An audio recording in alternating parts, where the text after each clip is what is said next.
Madalas ang sitwasyon natin ay letter A, baon tayo sa utang at wala tayong ipon. Importante magkaroon tayo ng solid financial foundation. Ito yung tinatawag ko na matibay na alkansya.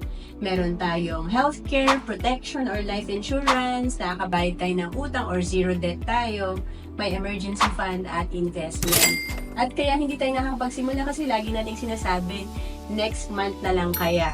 Hanggang sa hindi na naman natin ito nagawa ng buong taon. Alam mo ba na the start is what stops most people? Kaya importante, maliit man ang ating kayang ipunin, simulan natin to at gawin natin ng tuloy-tuloy.